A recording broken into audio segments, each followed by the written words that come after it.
right, so today is day 236. 236 days since I bought these two little red-tailed catfish. Been taking videos every day, posting them on YouTube so you can see how fast they grow.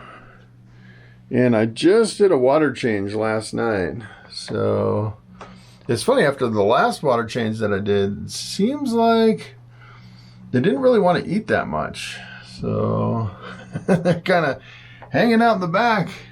Usually I do hand feeding first thing, and usually they come right up to do some hand feeding. So I don't know what's going on with these guys. It seems like lately they don't really like the water changes that much.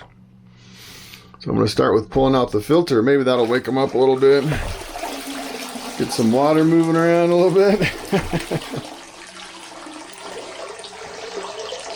Maybe they're still sleeping. I was actually reading online about red-tailed catfish care, and it says during the day they're motionless and they come out at night. So according to that article, they are 100% nocturnal, which is interesting.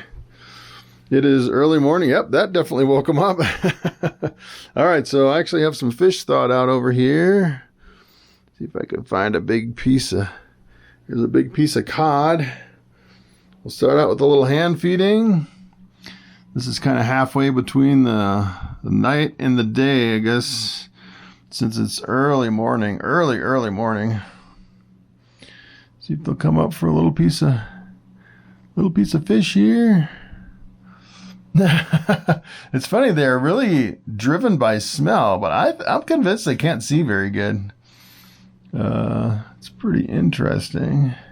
Sometimes they'll swim by a piece of food and they'll like swim right by it within a few inches, and they won't go after it until it's like right in front of them, right on top of them, which is they're being kind of stubborn. They won't come up. Come on, buddy.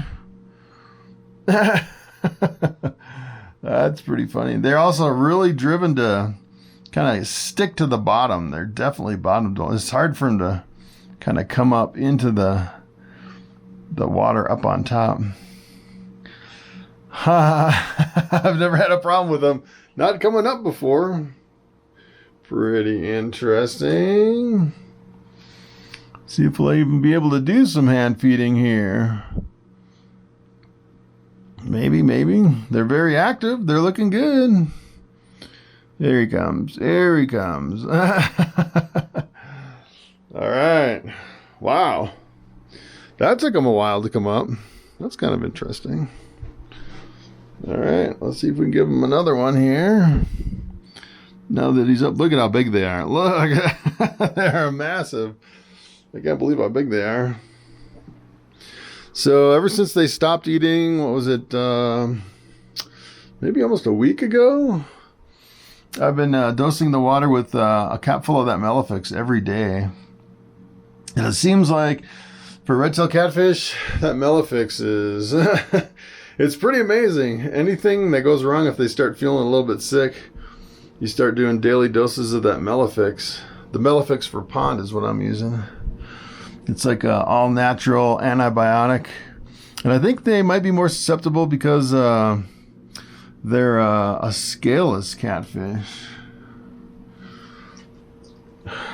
It's interesting that they won't come up for hand feeding.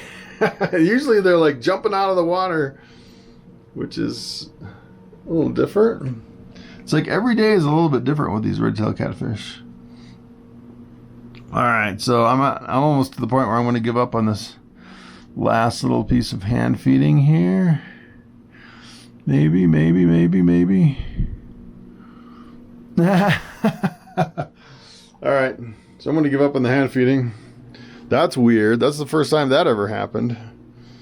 All right, so I'm just going to give them the rest of this here. So this is three types of fish. This is cod, tilapia, and swai that I got at the grocery store. If I can keep it from floating here. Some of it tends to float, which is kind of weird. All right, so I'm going to finish up with some underwater video.